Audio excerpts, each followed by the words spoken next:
Hello and welcome to Psych 450, Industrial Organizational Psychology. This lecture is designed to just give you a brief and basic overview of what industrial organizational psychology is and the basics of quantitative research in industrial organizational psychology and psychology in general. So I will quickly go over some of the major historical events in the past of IO psychology, then a little bit of a discussion about the current view of IO psychology. Then I will show you some resources for careers in IO psychology, and then end with basic terminology, data collection methods, reliability, and validity of psychological research.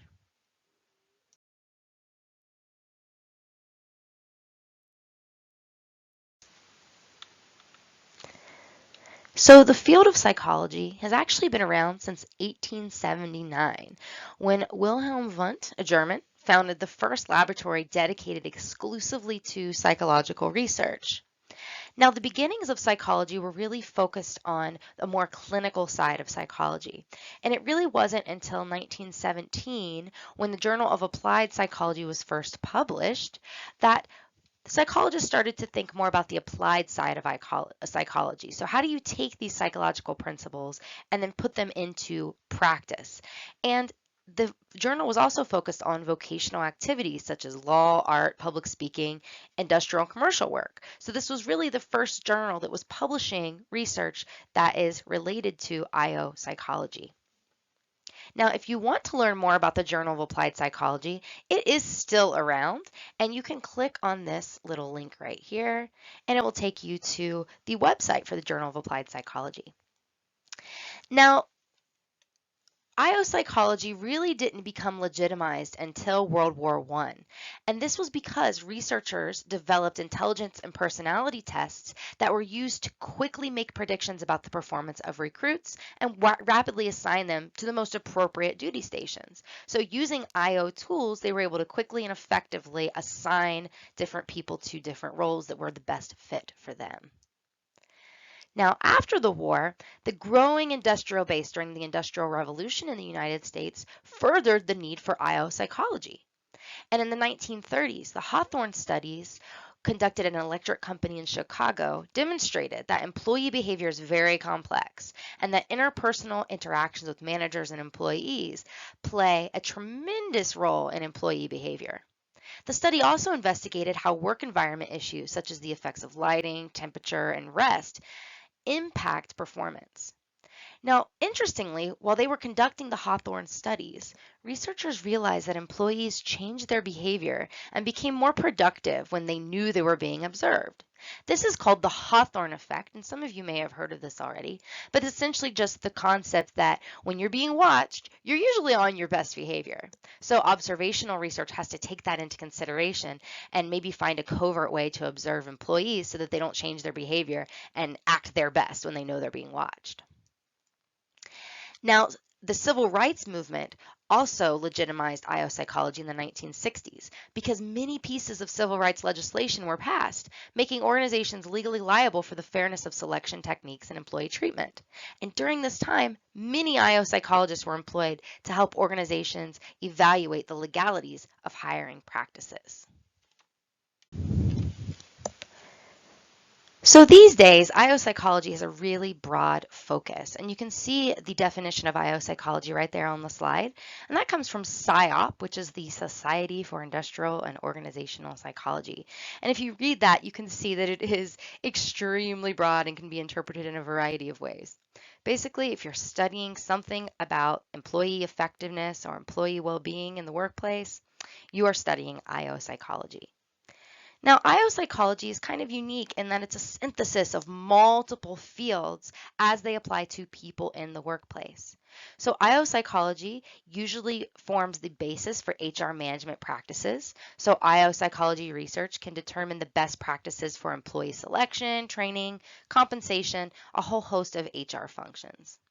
IO psychology is also related to social psychology in that typically employees work in groups. So social psychology is very relevant to group behavior like team effectiveness, work group cohesion, leadership effectiveness, all sorts of areas of social psychology. IO psychology is also related to clinical psychology. A lot of IO psychology research is based on using psychological testing to predict employee behaviors. So maybe using the MMPI, a personality assessment, to see what types of personalities perform better in your workplace. We also study emotional reactions to working conditions and situations. So job stress, job strain, depression, those sorts of things are related to clinical psychology. IO psychology is also related to cognitive psychology. So we study job perceptions, like perceived fairness of procedures and practices, or looking at how workload impacts your ability to focus, and looking at how you can adapt training to be the most effective based on your cognitive abilities. Also training. Looking at attention and learning and memory, all those things are related to cognitive psychology.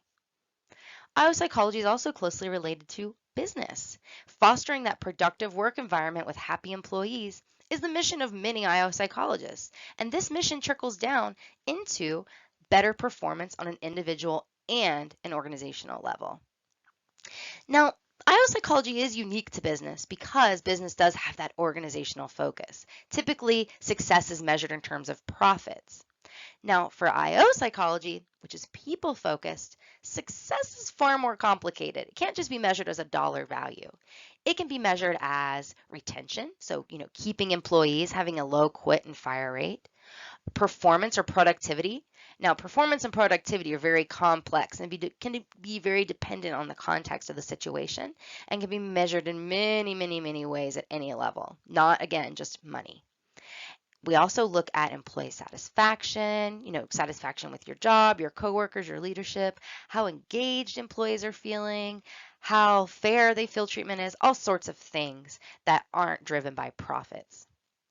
Now, IO is unique to HR management, as I mentioned earlier, because HR is really trained on or focused on managing the workforce through hiring, firing, handling interpersonal issues, promoting adherence to workplace policies, maximizing performance, maybe overseeing payroll and benefits, and following procedures and policy. But IO is strategically proactive rather than reactive like most HR management is. And IO psychology relies extensively on research and quantitative methods and testing techniques to strategically develop a more sustainable and a more functional work environment with more satisfied and productive employees. So IO psychology is research focused, relying on empirical data, not just judgment. And then research guides actions, not necessarily procedures and policies like you would see with HR management. Now let's take a look at this crazy flowchart that I created to try to succinctly summarize some of the key topics in IO psychology and how they are related to one another. Now you'll see that there are some color coding going on here. So you'll see the gold boxes and the black boxes. The gold boxes are more relevant to industrial psychology, and the black boxes are more relevant to organizational psychology. So the field is kind of broken up into two different subfields. Industrial psychology is more of the HR management focus of psychology. It's more of the processes and procedures and tools used for managing employees. Whereas organizational psychology is more of the internal aspects of employees. It's more about, their thought processes, their feelings, their emotions, things that aren't really policy driven per se. So if we look at this lovely little flowchart, you can see that job analysis is where it all begins. That's that first box there on the left. And job analysis is a tool that's used to figure out what are the requirements of a job. So it critically analyzes all the tasks that are involved in completing a specific job and then takes that to figure out what knowledge, skills, abilities, and other qualifications do employees need to have to perform well in that job. The job analysis also informs job evaluation. Job evaluation is just evaluating a job to see how much it's worth. So it's determining pay of a job based on the demands of the job. Job analysis also directly impacts recruitment. So before you can go out and recruit employees and try to get people interested in applying for jobs at your organization, you need to know who to target that recruitment towards, right? You need to know who you're looking for based on their knowledge, skills, abilities, and other qualifications before you can go out and look for those people. Then once you recruit a pool of candidates, you have to select the best people for the job. So you use selection tools to predict performance, future performance, right? So you can't know the day that you hire them how well they're going to perform on the job, but you can develop a battery of selection tools and interviews to try to figure out who is going to be a better performer in the future. And that's based on job analysis, right?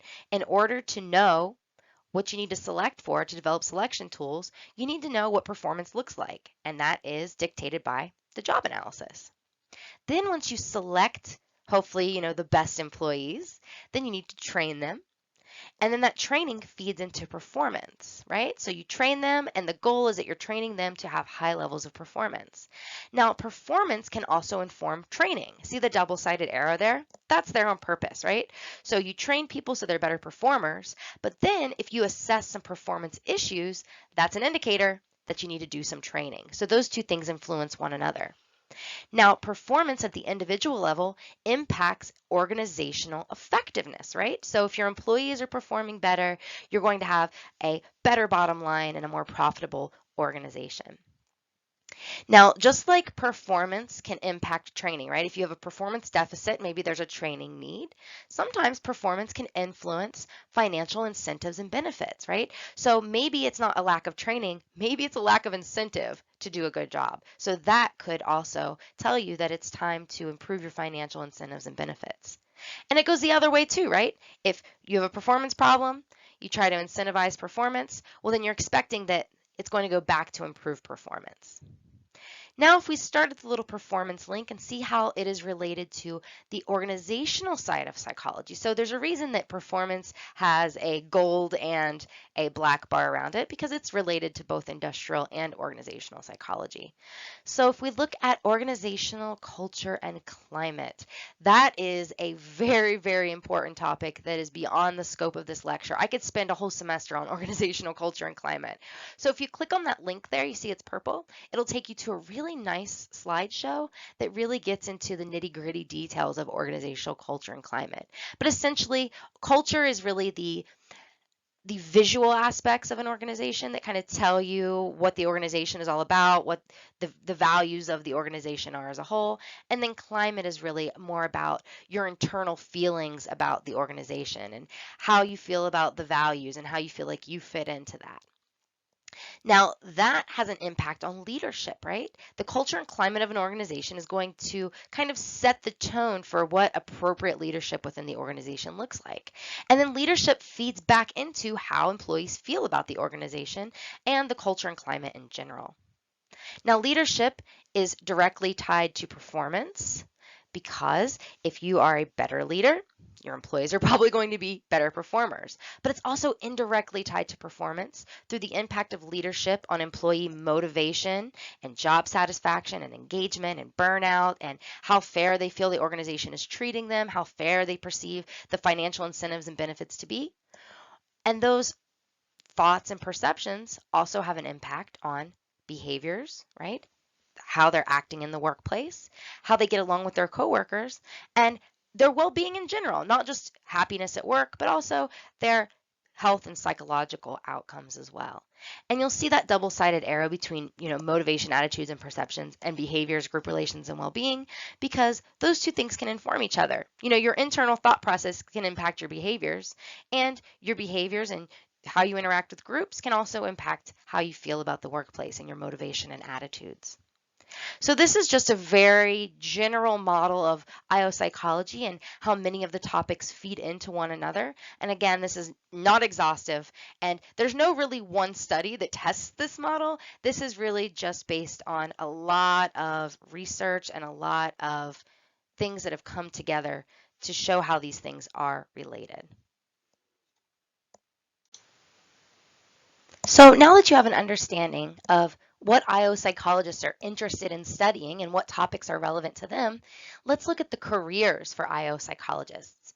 So one career path is the scientist's career path, right? So that's pretty much academia. That's what I do, right? So you're teaching people about psychology, but you're also doing research about IO psychology to discover what motivates employees or to discover best practices for training, right? So you're doing that research, you're collecting data, and you're generating knowledge about the topic. Now, practitioners take that knowledge that's generated and they use it to have better employee practices and policies and procedures. So most of the practitioners will work in a consulting firm, right? So there's Mercer is one that I can think of. Kronos is another consulting firm. And basically there's a team of IO psychologists who develop these amazing HR management tools that they then market to companies, or that companies come to them to outsource some of the things that they need IO psychologists to do. So they do a lot of research trying to figure out some general tools that multiple organizations can use. Now, in-house practitioners typically work for a single company, and they are pretty much obsessed with collecting data on their employees and developing practices for their specific organization. And consulting firms are great. They're big paying jobs, but I think really the most fulfilling way to be a practitioner would to do in-house research, because consultants will usually give a company the tools, but they never see what happens. But if you're an in-house researcher, you can develop a really amazing selection tool, see if it works, track changes over time, make improvements, do a longitudinal study, and really have an impact on your organization, and make sure that the changes you suggest get implemented. Now, there's some resources on the SIOP website for careers if you're interested in learning more. This lecture isn't really intended to be a broad overview of careers, just in general. So if you want to click on some of those links, you can, for the Build the Better Organizations link, you can just learn more about careers in IO psychology. And then SIOP actually has JobNet, which is free to go and browse jobs that are available. So you can check those resources out on your own time. I will say, IO psychology is probably the fastest growing field of psychology. The demand has never been greater, and it typically pays the best out of all the fields of psychology because you're in the business end of psych, right? So you're doing consulting for major companies. You can make a lot more money as an IO psychologist than, say, a social psychologist.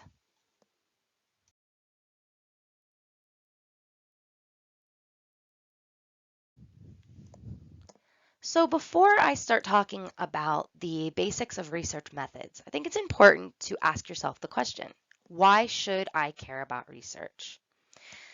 Well, if you don't already care about research, let me give you some reasons why you should. So research can really be used to answer questions and make data-driven solutions that can help people. And IO psychology, it's about helping employees specifically, right? So here's an example. So I was in graduate school, and we were contacted by the Washington State Bar Association to come in and do a study analyzing why the retention rates of female employees and female attorneys was so low. So they found that a drastic number of female attorneys were leaving the profession, not just their firm, but leaving the profession within 5 years, which is really sad. So that was the question that they wanted answered. So we came in and we did a survey study, and our survey study revealed that there was a high incidence of sexual harassment and very few female mentorship opportunities, very few female mentors, right, and mentorship opportunities for females in practicing law. So we found that those were common problems: sexual harassment, lack of female mentors. So we also found that sexual harassment and mentorship opportunities were predictors of how long female attorneys stayed at their firm or their retention. So based on that research, they were able to develop some solutions to those problems. And the solutions that we recommended was to provide training and development opportunities targeted at female attorneys. So if we had better training and development opportunities, that would give those female attorneys better upward mobility within the firm. They would stay longer, and then they would be mentors for other female attorneys, because part of the reason there's a lack of mentors is because the female attorneys aren't staying long enough to be in a mentorship role. So we have more mentors. We also have better retention because of that. And then because of that retention, we have more females around. So there's less male dominance in the workplace. So you would expect less sexual harassment. You could also provide training and awareness for all employees regarding appropriate conduct at work. and the often unseen consequences of harassment. So that's a way to make a data-driven solution that can help people. And on top of just implementing the solution, you can collect data at a later date to track changes over time and make sure that the initiatives that you developed actually have the desired effect. So, in my opinion, research makes the world a better place. It's really the only way that, the scientific method that we can collect data and actually answer questions based on empirical evidence and not just based on our gut feeling. And really, if you think about IO psychology, this research can help make the organization a better place. It can help save the organization money, reduce costs associated with hiring new employees, right, if the retention rates are low, and improve employees' lives. So in the sexual harassment example, that's definitely going to have a drastic improvement on the female attorneys' lives. They're going to have a better work environment. They're going to stay in the field longer. Now, a big, big, big thing in research is that I want you guys to be critical consumers of it. You can't really critically analyze how much stake you should put into a research claim unless you know how to pick apart a research study and determine if it's actually a legitimate study. So you can see the example on the slide, right? Hot chili is the secret ingredient to weight loss. Well, I'd like to know more about that study to see if that's actually a claim that I can be confident in. You also are going to be seeing, election polls and research on medicine and all kinds of things in your day-to-day life. So it's important to understand the research process so that you can make better decisions about research findings. And finally, common sense is often wrong. So if you see my little picture there, we thought that the world was flat for quite a long time, right? That common sense was not correct. Another one that's more recent and relevant to you is that research suggests that if you answer a multiple choice question and you go back and you look at your answers and you want to change one, that it's actually better to change your answers. But common sense suggests that the first one is right and you shouldn't change your answer. But research actually suggests that you're usually changing it from wrong to right. So in order to be able to talk about research and understand research, you need to have some literacy of research terminology. So let's go ahead and look at some basic terminology, just enough to get you by so that you can read journal articles in IO psychology and not be completely confused as to what they're talking about. Okay, so the independent variable and dependent variable. The independent variable is the predictor in your study. So if you're doing some sort of experiment where like one group gets one sort of training and another group gets a different type of training, the training is your independent variable, right? It's what the experimenter manipulates, or it's the basis for the groups that you want to compare. The dependent variable is the outcome. It's what depends on the independent variable. And the dependent variable is usually what the researcher is actually measuring. It's what we're thinking is going to be impacted by our independent variable. So here's an example. If a researcher thinks that small groups will be more cohesive than large groups, the researcher is thinking that group size is going to have an impact on cohesion. Or in other words, cohesion depends on group size, right? See how that works?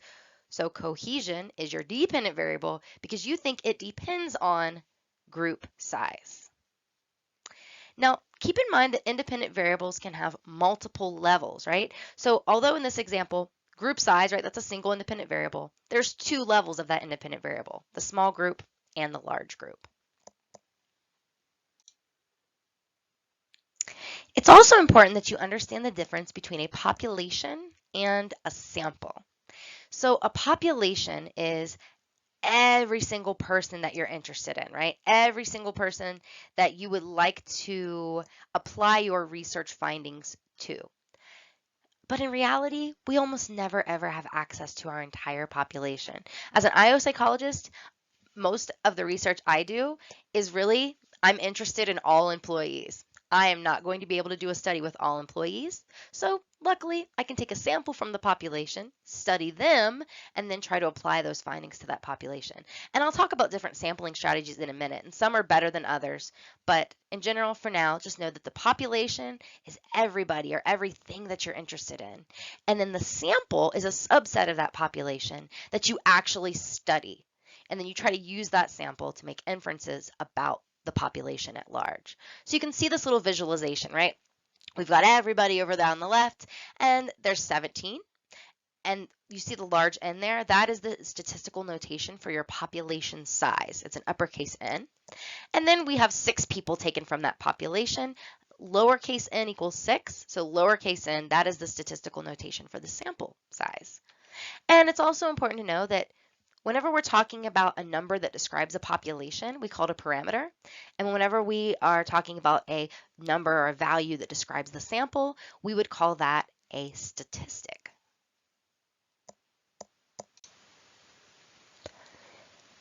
So now I want to talk a little bit more about sampling strategies.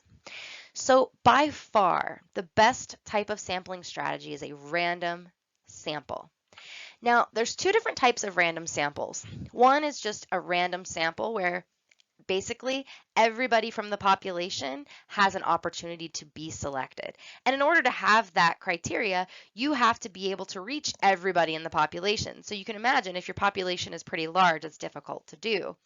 If you are only interested in a single organization, right? If you are the HR manager for a company and you want to take a random sample of all of your employees, that's pretty realistic to do, right? Because you probably have a database of all employees to select from. Now, another criteria for true random selection is replacement. So that just basically means that once you select a person from the population, they're put back into the population before you make your next selection. And that is just to keep the probability of being selected constant from one person to the next. Because think about it, if that person isn't replaced, then the pool of the people in the population becomes smaller and smaller with each selection, and it becomes more and more likely that any individual will be selected. You don't need to know the nitty-gritty behind it. Just know that random with replacement means that everybody has an equal chance of being selected.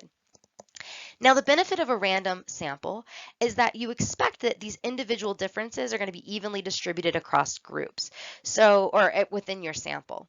So when you take a random sample, if it's large enough and it's truly random, then you would expect that that sample would resemble the population or be representative of that population because everybody had an equal chance of being selected.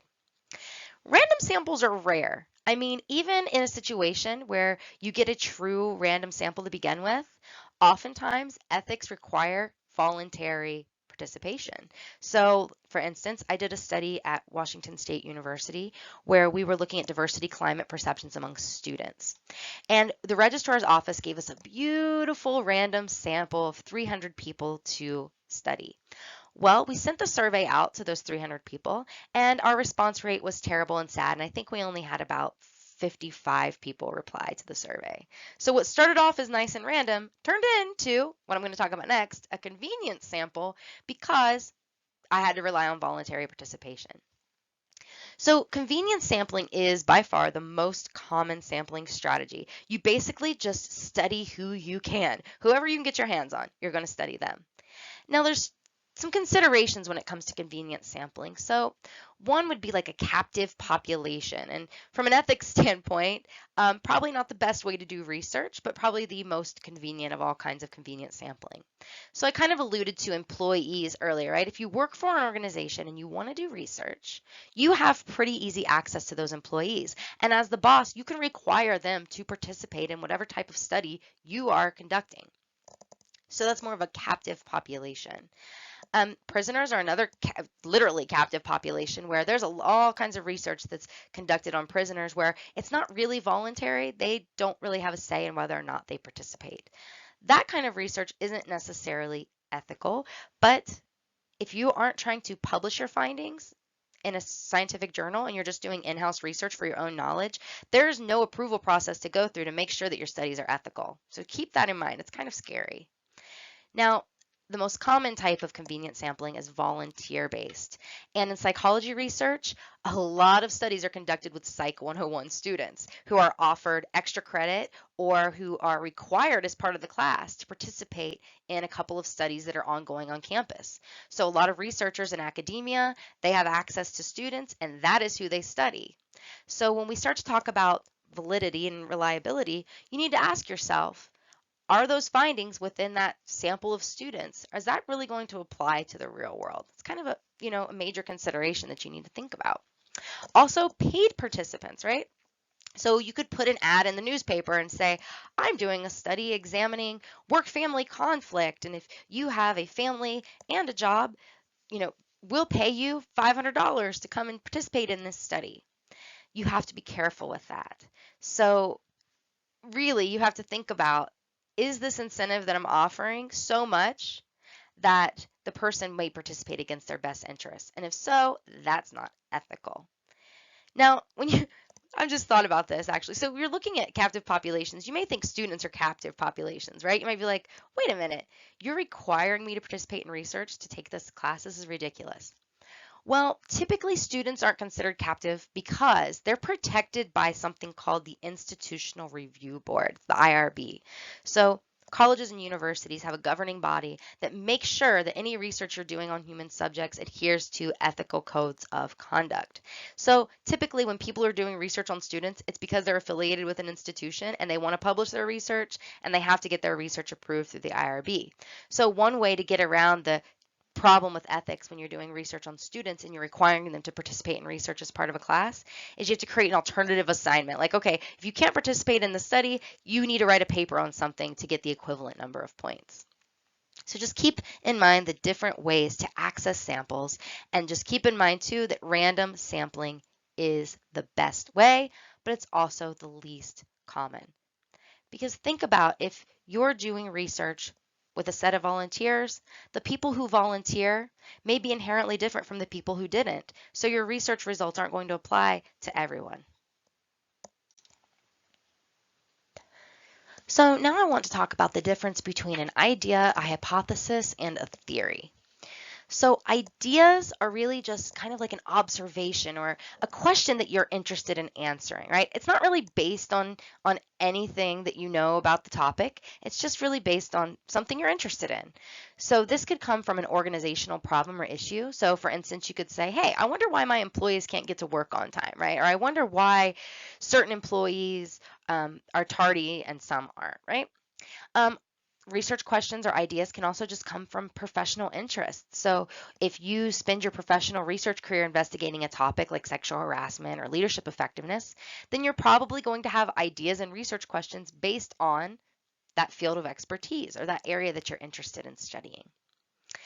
Now, ideas become hypotheses once you try to figure out what you expect to find based on past theory and research on similar topics. So you can kind of think of a hypothesis as an educated guess, right? And again, this requires a review of literature on past research. You need to go back to previous studies to see what other people have discovered about your topic of interest. Now, hypotheses should be specified a priori before data collection, and hypotheses must be testable. Okay, so you take an idea that's kind of generic and broad, and then you narrow the focus. You have an educated guess about what's going to happen, and you have something that you can actually empirically test with data. Now, sometimes people confuse research questions and hypotheses, or they collect data, then they fish for significant results, and then they look for past research to support their hypothesis. That is bad science, but it happens a lot. You know, it's really, really difficult to get published without significant findings. So that pressure is on, and it's really, really not incentivized to do your homework before you collect your data for a lot of people. It's kind of scary. Now, theories are a systematic set of widely accepted assumptions regarding the nature and cause of particular events. And theories are typically based on the culmination of research and replicated results across decades. So if you look at this example below, right, we see the social loafing example. So the idea would be that you kind of observe, or you're curious as to why some people, they really don't seem to work hard in a group as when they're alone. So then you go and you think about, okay, past research, and you're like, all right, well, that supports that, right? I'm pretty confident that it's not just me that's observing that this is something that's happening, you know, on a larger scale. So then you develop a testable hypothesis. How can you examine this phenomenon that people don't work as hard in groups? So you develop a hypothesis says that when pulling on a rope, a person working by himself will exert more force than a person who is working in a group. So that's a testable hypothesis. And then you think about, okay, let's say you find that and you try to figure out what theory explains it, right? So we know that this is going to happen, but we don't know why. And so the theory is really the explanation of why you see that. And social loafing is a perfect example. So social loafing suggests that you're going to put forth less effort in a group because instead of assuming responsibility for certain tasks, you might just think that one of the other group members will take care of it for you. So the difference between idea, hypothesis, and theory. Now, just because practice is good, and I just introduced you to independent variables, dependent variables, populations, and samples, take a second and look at this and try to identify what is the independent variable in this case, what's the dependent variable, what's the population, and what's the sample.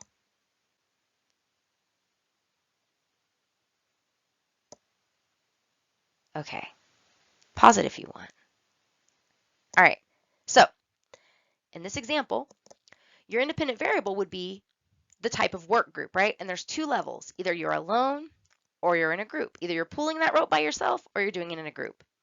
Your dependent variable, so what depends on whether or not you're alone or in a group, that's the level of effort, right? How much effort they put into pulling that rope. In this case, in general, your population is pretty much just people, right? Or employees, but your sample would be rope pullers. And you need to ask yourself, if you are interested in employees, how much does your experimental scenario match the real world? And how well do these rope pullers actually represent all employees? So back to my kind of gripe about the way that peer review works. So I kind of alluded to this before, but it is really difficult to get research published in peer-reviewed journals if your hypotheses are not rooted in theory or if your study is not original. So in other words, if you're trying to replicate past findings, it's really difficult to get published. The reviewers will come back and say, this isn't unique, sorry. It's also difficult to get published with non-significant findings. So if you find that your independent variable has no effect. So given that, exploratory studies are really, really rare, and researchers are reluctant to attempt replicating past findings. So researchers waste all this time testing hypotheses that are refuted in past research that was never published.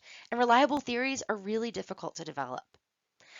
So that being said, nobody said science is perfect, but it's the best tool humans have developed to understand the world and the life within it. Although this lecture is focused on quantitative research methods, quantitative really just means mathematical or numeric in nature. I just want to quickly mention that there's another field of research called qualitative research. And qualitative research is often a more narrow focus on a specific population or even a specific person, like a case study. And it's usually a long-term collection of observations and usually like journal entries and taking notes, not so much of measuring things that have a numeric value applied to it. I'm going to focus on quantitative research, which is usually large-scale data collection, again with numeric values assigned to observations.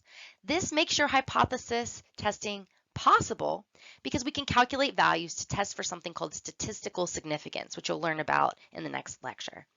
Quantitative research is also nice because it's easier to collect data and it's easier to interpret than qualitative studies.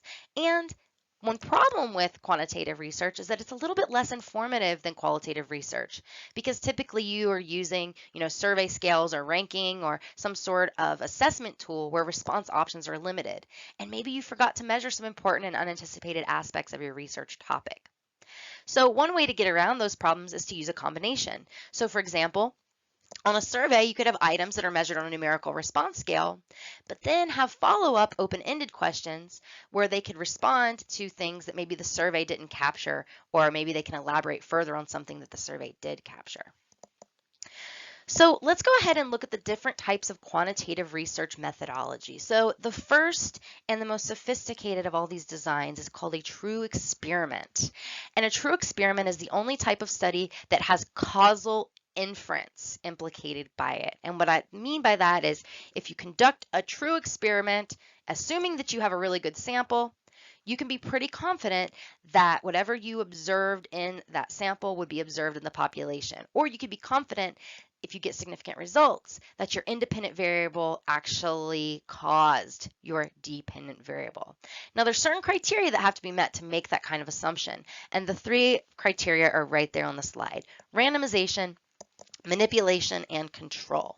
So let me break those three down for you. So randomization comes in two forms. We already talked about random sampling, right? So that's one type of randomization. But you also need to have random assignment to groups in a true experiment. So I'm sure you've heard the term of a control group, right? So if you're doing a drug study, you want to have a control group, you want to have an experimental group that gets the drug, right? Well, you better make sure that you're randomizing people to those conditions. You don't want to base who is in what group on what drug they're already taking or what condition they have, because that can contaminate your results. So in a perfect world, let's say that you're looking at the effect of Effexor versus Zoloft on depression, right? Well, you would want to have a group of people who aren't on any drugs to start with, randomly selected group of people with depression who aren't already on drugs. And then you'd want to randomly assign them to, the Effexor group or the Zoloft group and the control group. What you wouldn't want to do in a true experiment is go out and say, oh, well, you're already taking Effexor and you're already taking Zoloft and you're already taking nothing. Let's compare you, right? That's relying on pre-existing groups, not true randomization. Now, manipulation is all about the researcher actually manipulating the independent variable, right? So in the drug example, once you've randomized the people to groups, then you manipulate which drug they receive. If you're relying on pre-existing groups, they're already taking the drug, you're not manipulating that. So that wouldn't qualify as a true experiment. Finally, control. Controlling for anything else that could impact your dependent variable that is not your independent variable or set of independent variables. So in the drug study, right, you would want to make sure that you try to, if ethics were out the window and you could make it happen, maybe you could require that everybody participating in the study not exercise, and that everybody in the study eat the same diet, and that everybody in the study work the same amount of hours. Just controlling for any other thing that could impact depression other than the drug that they're taking. So that's all about control. Now, multiple groups is also a requirement for a true experiment because you need to have different groups receiving different manipulations of your independent variable so that you can compare the impact of the the different levels of the independent variable across the groups. Now, a quasi experiment, as the name implies, is kind of like an experiment that's missing some essential elements, right? Typically, it's missing missing randomization, right? That's typically the element that's missing between a true experiment and a quasi experiment. So no randomization. And there's still multiple groups, but typically those groups are pre-existing. So for example, if we were doing the study with, you're already taking Zoloft and you're already taking Effexor, and we compared their levels of depression, that wouldn't be a true experiment. That'd be a quasi experiment, right? There's no randomization happening there. We're relying on pre-existing groups. So that's one common type of a quasi-experiment, is just comparing two different groups. There's also a pre-test, post-test design. So maybe you have a group, you measure their level of depression, then you give them Zoloft, and then you measure them again to track changes over time. That is also a quasi-experiment because you're not randomly assigning anybody to a condition, you're just measuring the same group twice. Now, the non-equivalent groups design is essentially a combination of the pre-test, post-test, and the pre-existing groups design. Draw some arrows there. So the non-equivalent groups design is when you measure two groups, right, or more, right? You have two separate groups, you measure them, then you manipulate something, and then you measure them again. And that it would be a non-equivalent groups design. Now, you cannot make causal inference with quasi-experiments like you can with true experiments.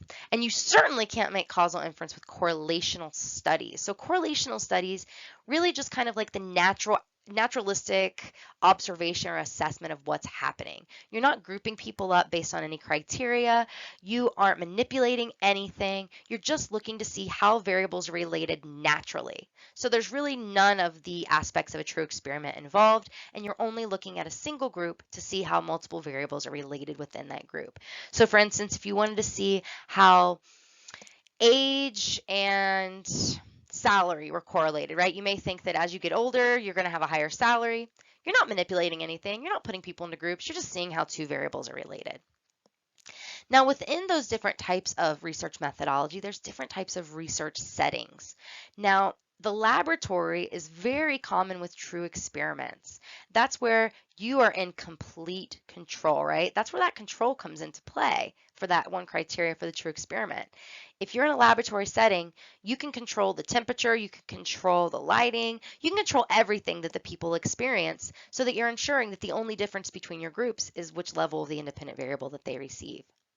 There's a problem with that, though, especially in IO psychology research.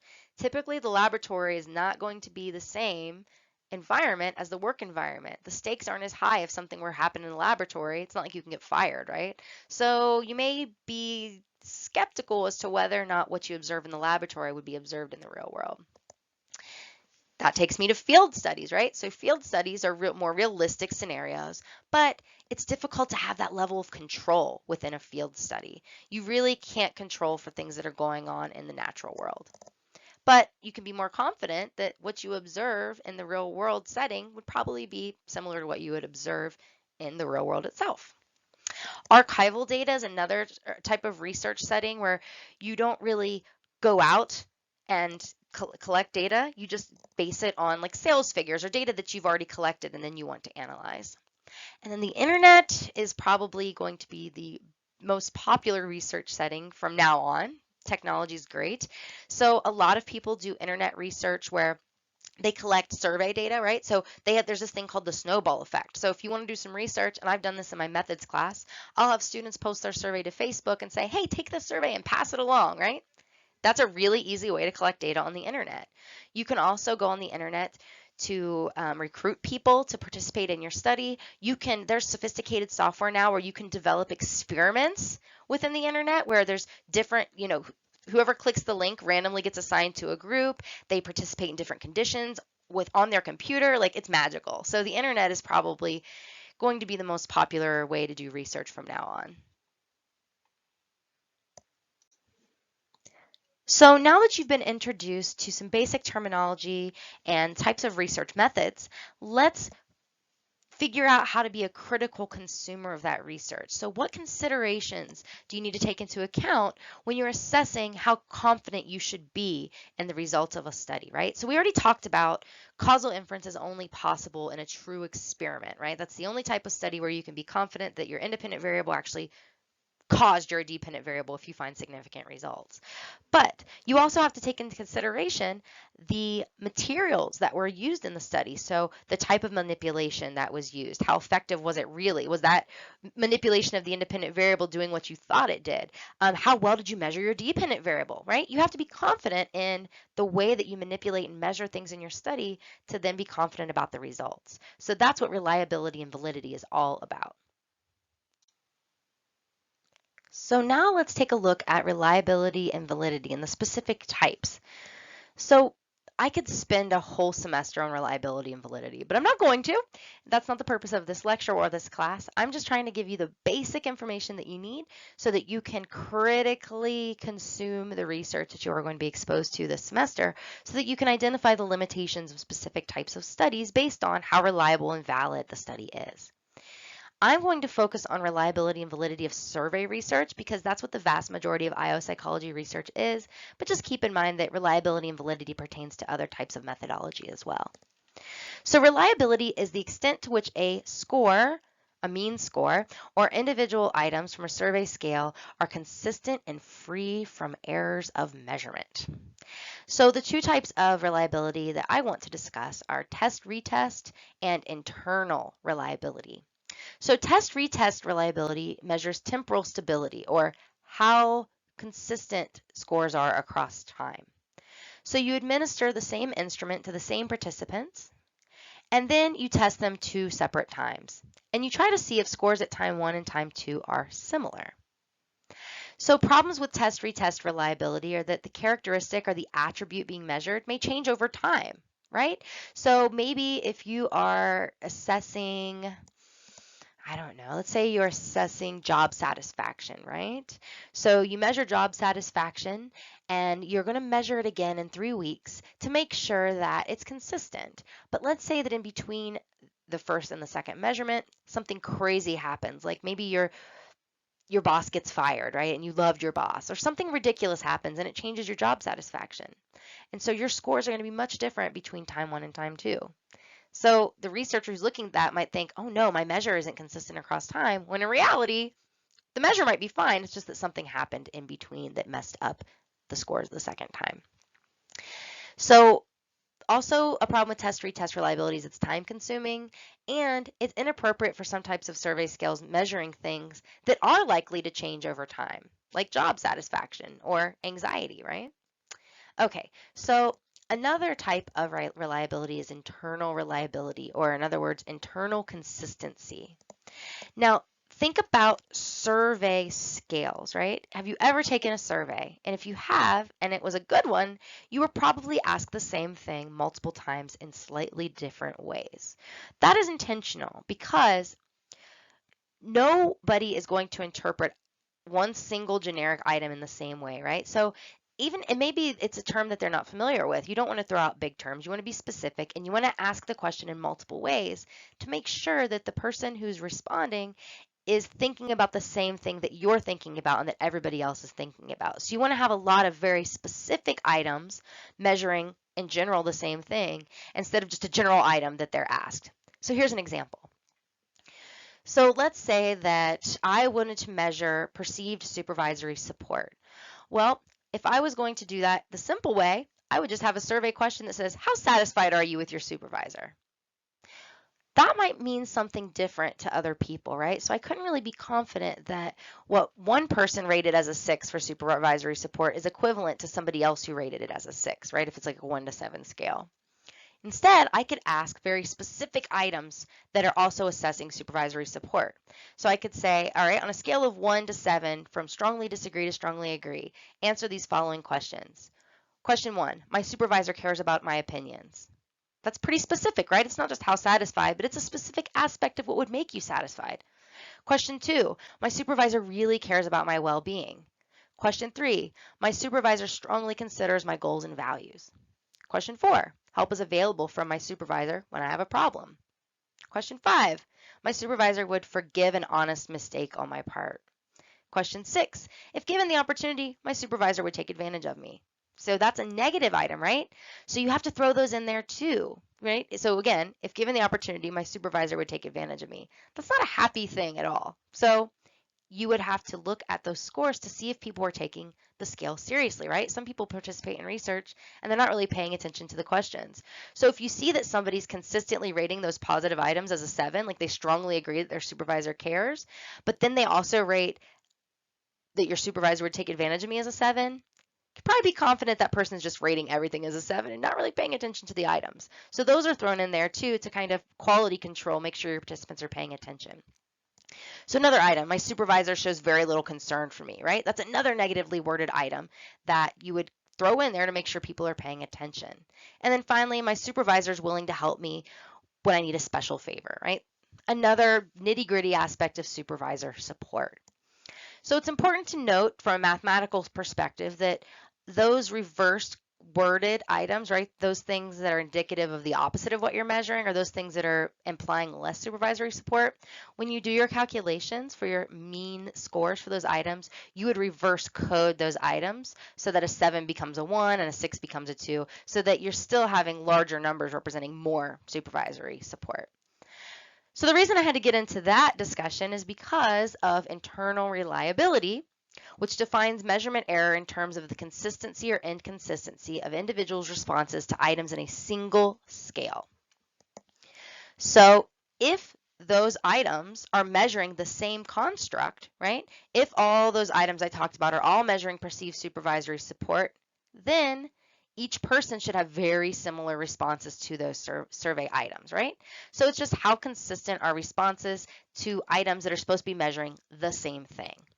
There's something that's called Cronbach's alpha that's used to assess internal reliability or internal consistency, and I will talk about that in the statistics lecture. That is beyond the scope of this lecture. So let's go ahead and move on to validity. So internal validity is the degree to which we're measuring what we hope to measure. So not how consistent is the measurement, but how accurate is the measurement. And there's different types of internal validity, and I'm going to only talk about three. So content, construct, and criterion. So content validity is the extent to which survey scale items sample all the content that they are supposed to measure. So the question is, do items in a single scale cover all of the indicators of the construct of interest? Or in other words, does my 8-item supervisory support measure capture all the aspects of supervisory support? Think about it another way with content validity. Would you be upset if you studied this entire lecture before taking the lecture quiz, only to find that I just asked questions about the history of biopsychology? I bet you would. You'd feel like you wasted time, right? Well, that quiz would have low content validity. I only assessed a small portion of what you thought you were responsible for knowing, instead of measuring all the things that I would like to hope you gained from this lecture. Now, construct validity is the extent to which a survey scale actually measures the construct that it purports to measure. So this is more concerned with inferences about survey scale scores. So for instance, if somebody scores high on a measure of depression, how confident am I that that person is actually highly depressed, right? So is it actually measuring depression? Now, there's a couple of ways to assess construct validity. One of those is convergent validity.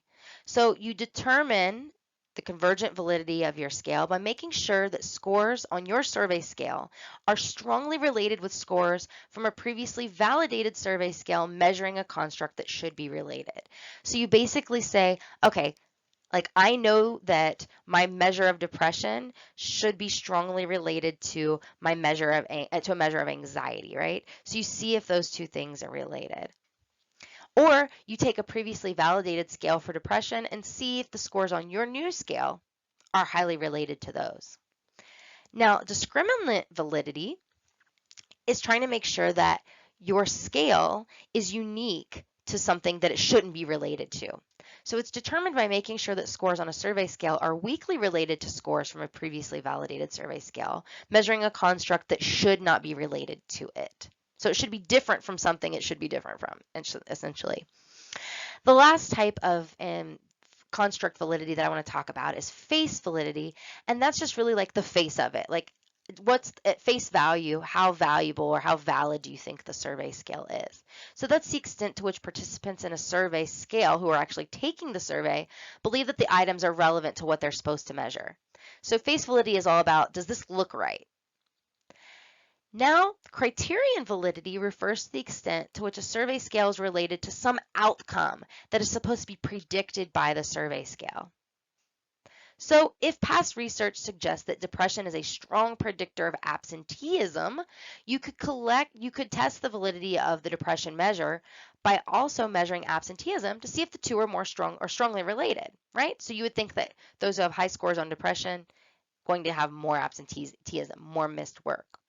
So that really gets at the heart of IO psychology, because a lot of times we are trying to predict performance, right? So we're using measures of employee motivation and job satisfaction and commitment to predict performance. The criterion is usually performance in IO psychology.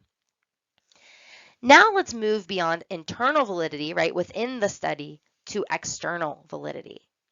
So external validity, or validity generalization, is the degree to which inferences from scores on survey scales apply to the population of interest. So you want to make sure that you have a representative sample first and foremost, right? So do the participants in the sample adequately represent the population of interest? And remember, large and random samples are the best way to get a representative sample. Also, you have to consider operationalization, generalization, right? The measurement. So you have to be sure that your survey scale that works in one group, that was validated in a previous group, works in other groups. So a lot of times when people are doing survey research, they are not creating the scales. They are consulting previous research to find items and surveys that are previously validated, right? So they're finding tried and true measures from past research. Well, you want to make sure that the population or the sample that that measure was being tested in is similar to the sample or population you want to use that measure in. So the measurement issue is often a concern with cross-cultural research, right? So if you validate a survey scale in one culture, it may not be interpreted the same way in another culture. So you have to be really careful. And then finally, ecological validity is another type of external validity, and that's the extent to which observations and measurement in a controlled lab setting would apply in the real world. So this, as I mentioned before with lab settings, it's problematic. So lab settings are great for true experiments, right? You can manipulate, you can control, and you can randomize in a lab. But it's really difficult to recreate real world scenarios in the lab. So here's an example of a study that I participated in where we tried to recreate job security in a lab setting. So in order to examine the impact of job security on performance for time-sensitive projects, students came into the lab and they were told that they would be paid to complete a task that day. We had two different groups. So randomly, one group of students was told that they had the potential to be paid in the future if their work was high quality and completed on time, but that many people would not be asked to return and would not be asked to come back and get paid. That's high job insecurity, right? We're like, you have to do well, it's competitive. If you don't do well, you're not going to be asked to come back. Another group of students was told that they'd be allowed to come back to the lab once a week to complete a task and get paid no matter what. They had high job security, right? There's not a whole lot of competition for jobs. Well, both groups worked on a project, and that was compared for quality, right? Now, the expectation was that people in the high job insecurity group would have better work, right? They have more incentive to try harder. So this study would allow you to randomize people into groups and control anything in the environment that could contaminate your results, right? You could be pretty confident that since that's the only difference between the groups, any difference that you observed is probably due to that job insecurity manipulation. But artificially induced job security is not likely as threatening as real job insecurity and the risk of no longer being able to provide for your family. So you may not be very confident that the feelings that are happening in the lab, like, oh, I got to do well so I can come back next time, that's not quite the same as saying, oh my gosh, if I get fired, I'm not going to have a place to live. I'm not going to be able to support my family. So although true experiments allow for causal inference, you cannot be sure that the factors at play within your experiment are the same as the real world. True experiments in the field are very rare, unfortunately, and are often unethical. Think about it. You cannot lie to a random group of employees by telling them they're on the chopping block for layoffs, right? You can't do that. You can't just say, I'm going to randomly tell people they have layoff threat in their actual job just to see how their performance is affected, right? It's going to be informative, but it's not ethical, and the risks outweigh the benefits for sure. So before I conclude this slide and this lecture, let's compare reliability and validity. So what is the relationship between reliability and validity? Well, the two do not necessarily go hand in hand. So at best, we have a measure that's both highly valid and highly reliable, meaning it yields consistent results in repeated application, and it accurately reflects what we're hoping to measure. Now, it is possible to have a measure that has high reliability but low validity, right? One that's consistent in getting bad information or consistent in missing the mark. So for example, if you step on an accurate scale 3 times in a row, you'll get the same weight, right? That's reliable. But if you're using that weight to predict one's political ideology, that is not a valid measure, right? It's consistent, but it's not measuring what you're hoping to measure. So you see that in that second picture there with the bullseye, right? We've got all the dots, they're consistent, but they're not hitting that bullseye. They're not hitting that mark. Unfortunately, it's also possible to have a measure that has low reliability and low validity, right? It's inconsistent and not on target. So that's that first picture that you see there, that bullseye. Now, finally, it is not possible to have a measure that has low reliability and high validity. You cannot get at what you want to measure or what you're interested in if your measure fluctuates wildly and is not consistent. So I know that that was a really dense slide. I'm not going to expect you to know these terminologies really well, but I do expect you to be able to look at a study and maybe pinpoint some problems with these types of reliability and validity that you see here. And the benefit of having lectures in this format is that you can go back and you can review this anytime that you like. You can go on the internet, you can do more research about reliability and validity, and knock my socks off when you're interpreting those findings in those research articles and telling me why those findings should be interpreted with caution. So please participate in the pop quiz in the following slides to assess how well you understand reliability and validity. And thank you so much for your attention.